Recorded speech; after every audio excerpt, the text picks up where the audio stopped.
Hey guys, welcome back to my channel. तो आज के इस वीडियो में मैं आपको एक्सप्लेन करने वाली हूँ 2006 में आई मूवी चिंगारी। तो चलिए विदाउट वेस्टिंग टाइम मूवी का एक्सप्लेनेशन स्टार्ट करते हैं। तो मूवी स्टार्ट होती है रंगपुर नाम के एक गांव से, जहाँ पर एक ढोंगी और पाखंडी पुजारी रहता है जिसका नाम है भुवन पड्डा। एक्चुअली वो अपनी पीढ़ी का पांचवा वंशज है, जिसने गांव वालों की आंखों पर आस्था की पट्टी बांधी है, जिसकी वजह से गांव वाले उसकी कही हर बात को माना करते। और इसी का फायदा उठाकर भुवन कभी भी किसी के साथ कुछ भी कर पाता। कभी आस्था के नाम पर लोगों से उनके पैसे लूटता, तो कभी उनके घर की औरतों के साथ गलत काम करता। और गांव वालों को लगता कि भुवन भगवान का आदमी है और वो जो कुछ भी कर रहा है वो सही कर रहा है। साथ ही वो अपने आप को माँ काली का भक्त कहता है, लेकिन उसे औरतों की इज्जत करना नहीं आता था। वो जब भी किसी काम से जाता तो उसके भक्त उसके लिए पालकी सजा कर फिर उसे वहां पर छोड़कर आते। एक दिन भुवन एक आदमी की मौत पर उसे भूत पिशाच की योनि से मुक्ति दिलाने के लिए एक अनुष्ठान करता है, जिसमें वो खुद उस आदमी की लाश पर बैठता है और एक लड़की को बिना कपड़ों के भुवन की गोद में बिठाया जाता है, जिसका भुवन काफी ज्यादा शोषण करता है। और जाहिल गांव वाले इस सब में भी उसका साथ देते हैं। साथ ही इस गांव में एक और जगह है जहां पर दिन में शरीफ और इज्जतदार कहने वाले लोग रात में जाया करते हैं, और वो था यहाँ का वैशाल्य, जो कि बहुत बड़ा था, जिसे सब लोग लाल बत्ती के नाम से जानते हैं। अब उस लाल बत्ती की सबसे खूबसूरत लेडी थी बसंती। अब बसंती की बात करें तो बसंती काफी ज्यादा खुश रहती थी, लेकिन जब भी भुवन लाल बत्ती आता तो वो काफी ज्यादा डर जाती, क्योंकि भुवन जब भी वहां पर आता है वो बसंती को अपने साथ लेकर जाता है, जहाँ पर वो बसंती को काफी ज्यादा टॉर्चर करता। और इसी वजह से बसंती काफी ज्यादा नर्वस हो जाती, क्योंकि वो कुछ भी कह नहीं सकती थी, क्योंकि यही उसका काम है। लेकिन भुवन के अंदर बिल्कुल भी इंसानियत नहीं है, इस बात को वो अच्छे से समझ चुकी थी। अब अगले दिन गांव में एक नया डाकिया आता है, जिसका नाम था चंदन। चंदन यहाँ के डाक खाने में आने के बाद वो यहाँ के बड़े डाकिया से मिलता है, जो चंदन को कुछ चिट्ठियां देता है और उसे कहता है कि उसे गांव में बांट दे। लेकिन वो चंदन से कहता है कि इसमें कुछ लाल बत्ती की औरतों की भी चिट्ठियां हैं। चंदन को वहां पर जाना है, लेकिन वहां पर किसी से ज्यादा बात नहीं करनी है, क्योंकि चंदन काफी पढ़ा लिखा और सीधा साधा है, इसलिए उसे उन औरतों के चक्कर में नहीं फंसना चाहिए। अब ये सुनने के बाद चंदन भी उनकी बात मान लेता है और गांव में डाक बांटकर फिर वो लाल बत्ती चला जाता है। अब चंदन जब वहां पर जाता है तो वहां का माहौल काफी ज्यादा अलग था। काफी सारी लड़कियां उसे छेड़ने लगती है, लेकिन चंदन किसी पर भी ध्यान नहीं देता। वो वहां पर सबको चिट्ठियां देता है और वहां से निकलने वाला था कि सभी लड़कियां उसे कहने लगती है कि वो चिट्ठियां पढ़कर उसे सुनाए। अब वैसे तो चंदन इसके लिए मना कर रहा था, लेकिन बसंती के कहने पर वो मान जाता है। जिसके बाद वो चिट्ठियां पढ़ने लगता है, जिसमें से काफी सारी चिट्ठियां उन लड़कियों के आशिकों की थी, जिन्हें पढ़ते हुए चंदन खुद भी बहुत ज्यादा शर्मा रहा था। लेकिन बाद में उसके पास एक चिट्ठी आती है जो एक लड़की को उसकी माँ ने लिखी थी। उस माँ को लगता था कि उनकी बेटी एक फैक्ट्री में काम करती है, और इसी वजह से वो अपनी बेटी से कुछ ज्यादा पैसे मांग रही थी। अब ये देखकर चंदन को काफी बुरा लगता है कि उनकी बेटी को कुछ पैसों के लिए ये सारा काम करना पड़ रहा था।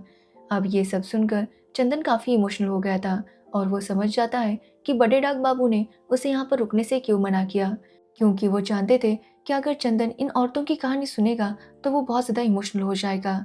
एक्चुअली बड़े डाक बाबू भी अक्सर अपनी जवानी में यहाँ पर आया करते थे, और शायद इसी वजह से इन औरतों से उन्हें बहुत ज़्यादा हमदर्दी थी, और इसी कारण उन्होंने अभी तक शादी नहीं की थी। जिसके बाद हम उस गांव के एसआई को देखते हैं, जो भुवन का ही चेला है। एक्चुअली एसआई एक आदमी को लेकर भुवन के पास आता है, क्योंकि वो आदमी भुवन के पास ना आकर एक फकीर के पास गया था। एक्चुअली उस आदमी को बच्चे नहीं हो रहे थे, और इसलिए वो एक फकीर के पास गया था ताकि उससे कुछ मदद ले सके। वैसे तो उसे डॉक्टर के पास जाना चाहिए था, लेकिन वहाँ के लोग बहुत ज़्यादा अंधविश्वासी थे, और इसी वजह से वो फकीर के पास गया था। अब ये बात जब भुवन को पता चलती है तो वो उसके ऊपर काफ़ी गुस्सा हो जाता है, और उस आदमी को इस बात के लिए सज़ा सुनाता है कि उसे 2 साल तक अपनी सारी कमाई भुवन के मठ को देनी होगी। अब ये सुनकर वो आदमी उससे काफ़ी गिड़गिड़ाने लगता है कि अगर वो ऐसा करेगा तो घर वालों को क्या खिलाएगा। जिसके बाद भुवन उसे एक दूसरा रास्ता बताता है। वो उस आदमी से कहता है कि अगले साल तक उस आदमी को अपनी वाइफ को हफ्ते में 2 बार भुवन के पास भेजना होगा। अब इसके लिए वो आदमी तैयार तो नहीं था, लेकिन उसके पास कोई ऑप्शन नहीं था, इसलिए वो इसके लिए मान जाता है, लेकिन वो काफ़ी ज़्यादा दुखी था। जिसके बाद हम चंदन को देखते हैं, जो अब रोज़ लाल बत्ती जाया करता था।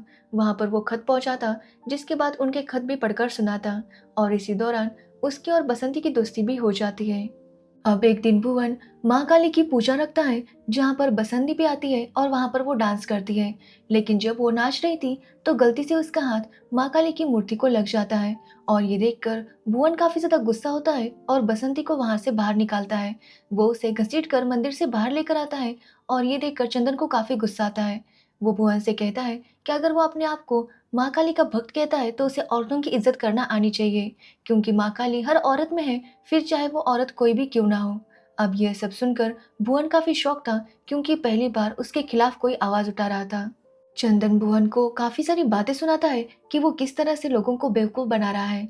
अब ये सब सुनकर गांव वाले भी सोच में पड़ जाते हैं कि आखिर चंदन सही बोल रहा है या गलत।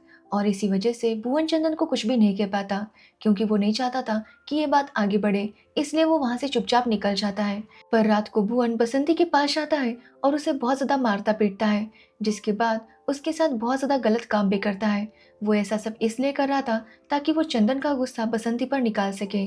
अब अगले दिन जब चंदन को पता चलता है कि उसकी वजह से भुवन ने बसंती के साथ ये सब कुछ किया, तो उसे काफी बुरा लगता है। और वो गांव वालों के कहने पर जाकर भुवन से माफी मांग लेता है, ताकि भुवन दोबारा बसंती के साथ ऐसा कुछ ना करे। और भुवन भी चंदन को माफ कर देता है, जिसके बाद सब कुछ ठीक हो जाता है। तो वही हम चंदन को देखते हैं, जिसकी बसंती की बेटी तितली के साथ काफी अच्छी दोस्ती हो गई थी और वो हमेशा उसके साथ टाइम स्पेंड करता। ये देखकर बसंती भी काफी खुश थी और वो कहीं ना कहीं अब चंदन को पसंद करने लगी थी। वो तीनों दिन भर गांव में घूमते और काफी अच्छा टाइम स्पेंड करते। बसंती को चंदन के साथ काफी ज्यादा सेफ फील होता। अब बसंती चंदन को बताती है कि उसकी बस एक ही ख्वाहिश है कि वो तितली को उसके जैसी जिंदगी ना दे पाए। वो चाहती है कि तितली पढ़े लिखे और अपनी लाइफ में आगे बढ़े। बसंती कहती है कि जब वो छोटी थी तो वो लोग बहुत ज़्यादा गरीब थे, उनके पास खाने पीने तक के पैसे नहीं थे। साथ ही उसके पापा को शराब की बहुत ज़्यादा आदत थी और इसी की वजह से उन्होंने एक दिन उसे बेच दिया और यहाँ पर लाकर छोड़ दिया। जिसके बाद बसंती जब काफ़ी कम उम्र की थी तभी उसे बेटी हुई। लेकिन बसंती नहीं चाहती कि तितली को भी उसके जैसी ज़िंदगी मिले, इसलिए वो हर हाल में यही कोशिश कर रही है कि वो तितली को यहाँ से निकाल सके। अब ये सब सुनकर चंदन को भी बसंती के लिए काफी बुरा लगता है। तो वही चंदन का इस तरह से बसंती के साथ घूमना कई लोगों को पसंद नहीं आ रहा था और वो जाकर इस बारे में भुवन को बता देते हैं। अब भुवन को जब पता चलता है कि बसंती आजकल चंदन के साथ घूम रही है, जिसने उसके खिलाफ आवाज उठाई थी, तो वो रात को फिर से बसंती के पास जाता है और उसके साथ मारपीट और फिर से उसके साथ गलत काम करता है। तो वही चंदन के भुवन के ऊपर सवाल उठाने की वजह से गांव वालों पर जो भुवन ने आस्था की पट्टी लगाई थी वो अब हटने लगी थी। वो लोग सवाल करने लगे थे कि भुवन ऐसा क्यों करता है। ऐसे ही एक केस आता है जहाँ पर एक कपल जो कि एक गोत्र में था, उनकी शादी करवाई गई थी। हालांकि उनकी शादी उनके परिवार वालों ने ही की थी, लेकिन भुवन को इसमें प्रॉब्लम था। भुवन का कहना था कि एक गोत्र में शादी नहीं हो सकती और इसी सजा के दौर पर वह उनसे काफी पैसे लेने वाला था। लेकिन पहली बार मुखिया भुवन के इस फैसले पर सवाल उठाता है। वो कहता है कि अगर दोनों परिवार वालों को कोई प्रॉब्लम नहीं है तो भुवन को क्या ही प्रॉब्लम है। इसकी वजह से भुवन की बात कोई भी नहीं सुनता और सब लोग उस कपल को माफ कर देते हैं। अब ये सुनकर भुवन और ज्यादा गुस्सा हो जाता है, क्योंकि ये सब कुछ कहीं ना कहीं चंदन की वजह से ही हो रहा था और वो रात को उस कपल को मरवा देता है, ये जानते हुए भी कि वो औरत प्रेग्नेंट थी। जिसके बाद हम देखते हैं कि पहली बार बसंती के लिए एक चिट्ठी आती है, जो देखकर सब लोग काफी हैरान थे, क्योंकि बसंती के लिए कभी भी कोई चिट्ठी नहीं आती थी। अब चंदन उस चिट्ठी को पढ़कर सुनाता है, तो वो चिट्ठी बसंती की किसी आशिक की थी, जिसमें उसने बसंती के रंग रूप की बहुत ज्यादा तारीफ की थी। लेकिन वो सुनकर वहां की लड़कियां काफी हंसने लगती है, क्योंकि जिसने चिट्ठी लिखने में उतनी मेहनत की थी उससे अच्छा तो वो आकर बसंती के साथ सो सकता था। लेकिन बसंती कहती है कि शायद वो आदमी उसके शरीर से नहीं बल्कि आत्मा से प्यार करता होगा। अब ऐसे ही रोज बसंती के नाम पर चिट्ठी आती, जिसे चंदन उसे पढ़कर सुनाता और बसंती को ऐसे ही लगता कि ये सारी बातें चंदन ने ही उसमें लिखी है, क्योंकि उसमें शेरो शायरी थी। और चंदन के मुंह से सुनते हुए बसंती को ऐसा ही लग रहा था कि ये सब कुछ चंदन ने ही लिखा है, क्योंकि वो अब चंदन से प्यार करने लगी थी और हमेशा उसके साथ अपनी जिंदगी इमेजिन करती। लेकिन जब भी उसे होश आता तो वो समझ जाती कि ऐसा नहीं हो सकता और इसी वजह से वो काफी ज्यादा रोती। अब एक दिन बसंती को उसकी प्रेमी की चिट्ठी आती है, जिसमें उसने लिखा था कि वो इस रविवार को उसके साथ काली माता के मंदिर में शादी करेगा। जो सुनकर बसंती भी काफी शौक थी। वैसे तो वो चंदन से प्यार करती थी, लेकिन वो जो उसका अनजान प्रेमी था वो तितली को भी एक्सेप्ट करने के लिए तैयार था। इसलिए बसंती को किसी भी हाल में तितली का फ्यूचर ठीक करना था और इसी वजह से वो शादी करने के लिए मान जाती है, क्योंकि अगर वो शादी करेगी तो तितली को पिता का नाम और एक अच्छा फ्यूचर मिल जाएगा। लेकिन इस बात की खबर भुवन के लोगों को लग जाती है और वो जाकर भुवन को बता देते हैं। अब जब भुवन को इसके बारे में पता चलता है तो ये बात उससे बर्दाश्त नहीं होती और वो काफ़ी गुस्से में गाँव वालों से जाकर कहता है कि रात को काली माँ उसके सपने में आई थी और उन्होंने कहा है कि अगर किसी सेक्स वर्कर की शादी होती है तो इस गाँव को बहुत ज़्यादा नुकसान सहना पड़ेगा। यहाँ पर बीमारी फैल जाएगी, महामारी होगी और इसी वजह से उन्हें ये सब करने से रोकना होगा। इसलिए वो गाँव वालों से कहता है कि सभी लोग मिलकर बसंती के उस प्रेमी को ढूंढो और उसे मार दो। लेकिन बसंती को जब इस बारे में पता चलता है तो उसे इस बात से कोई फर्क नहीं पड़ता। वो तो काफी खुश थी क्योंकि उसके अनजान प्रेमी ने उसे वादा किया था कि वो खुद उसे लाल बत्ती आकर यहाँ से लेकर जाएगा। और इसी वजह से बसंती काफी खुश थी क्योंकि शादी के बाद तितली का भविष्य संवर जाएगा। लेकिन साथ ही बसंती चंदन से प्यार करने लगी थी और उससे जुदा होना उससे बर्दाश्त नहीं हो रहा था और इसी वजह से वो दुखी भी थी। और इसी के कारण बसंती आखिरी बार चंदन से मिलने जाती है। जहाँ पर वो उसके पोस्ट ऑफिस जाती है तो देखती है कि वहाँ पर अंधेरा था। वो चंदन से कहती है कि वो अंधेरे में ही रहे क्योंकि वो जो बात उसे बताना चाहती है उसके बाद वो उसे फेस नहीं कर सकती।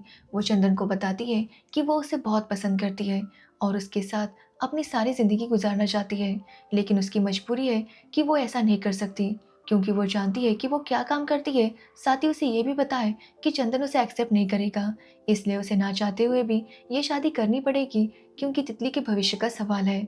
कि तभी वहां पर जो इंसान था वो सामने आता है और बसंती को पता चलता है कि वहां पर चंदन नहीं बल्कि बड़े डाक बाबू थे। अब ये देखकर बसंती काफी शौक थी और वो चुपचाप वहां से निकल जाती है। तो वही भुवन ने अपने लोगों से कहा था कि वो बसंती की प्रेमी को मरवा दे और इसी वजह से कोई भी लाल पत्ती नहीं आ रहा था क्योंकि सबको यही डर था कि कहीं भुवन उन्हें बसंती का प्रेमी समझकर मरवा ना दे।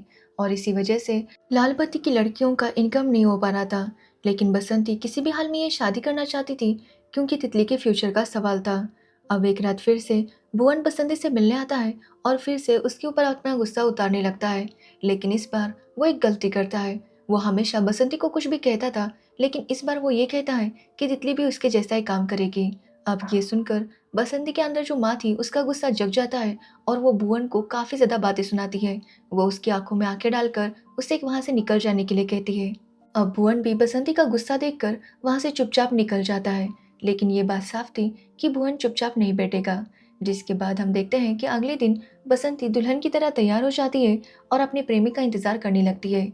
लेकिन रात हो जाती है लेकिन उसका प्रेमी नहीं आता। ये देखकर बसंती को ऐसे ही लगता है कि भुवन के डर से उसका प्रेमी यहाँ पर नहीं आया और इसी वजह से वो काफी ज्यादा रोती है। जिसके बाद वो खुद को समझा लेती है कि उसे शायद यहीं पर रहना होगा। जिसके बाद बसंती से मिलने बड़े डाक बाबू आते हैं जो कि उसे बताते हैं कि उसका सीक्रेट लवर कोई और नहीं बल्कि चंदन ही था। चंदन ही बसंती से प्यार करता था और उसके लिए ये चिट्ठियां लिखा करता था। जो सुनकर बसंती काफी खुश होती है क्योंकि वो समझ गई थी कि चंदन भी उससे प्यार करता है। अब डाक बाबू उसे बताते हैं कि चंदन को कल पता चला कि भुवन ने बसंती को मारने का प्लान किया है और इसी वजह से वो गुस्से में भुवन के पास चला गया और भुवन के काफी सारे लोगों को उसने मार दिया। लेकिन भुवन ने चंदन को चाकू मारा जिसकी वजह से उसकी मौत हो गई। अब ये सुनने के बाद बसंती पूरी तरह से टूट गई थी। वो अपने मांग में चंदन के नाम का सिंदूर डालती है जिसके बाद उसे मिटाकर अपनी चूड़ियां भी तोड़ देती है। जिसके बाद वो बहुत ज्यादा रोती है लेकिन अब उसे हर हाल में चंदन की मौत का बदला लेना था। इसलिए वो उन गांव वालों के पास जाती है जो कि भुवन के खिलाफ थे। उन सभी लोगों को इकट्ठा करके वो भुवन के मठ पर हमला कर देती है। जिसके बाद गांव वाले भुवन के कई सारे लोगों को मार देते हैं। बसंती के अंदर तो जैसे काली माँ समा गई थी।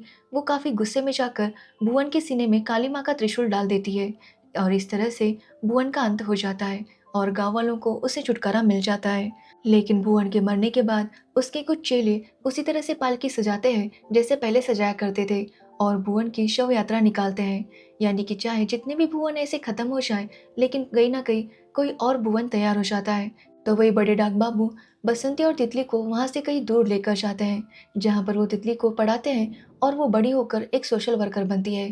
क्योंकि मरने से पहले चंदन ने डाक बाबू से यही कहा था कि उसकी यही आखिरी ख्वाहिश है कि वो बसंती और तितली को अच्छा फ्यूचर दे सके। और इसी वजह से बड़े डाक बाबू ने चंदन की आखिरी ख्वाहिश पूरी कर दी थी। और इसी के साथ ये मूवी एंड हो जाती है। तो ये थी चिंगारी मूवी की स्टोरी। अगर आपको इस मूवी की स्टोरी और मेरा एक्सप्लेनेशन पसंद आया हो तो वीडियो को लाइक कमेंट शेयर ज़रूर करना और मेरे चैनल को सब्सक्राइब करना बिल्कुल मत भूलना। Thanks for watching video.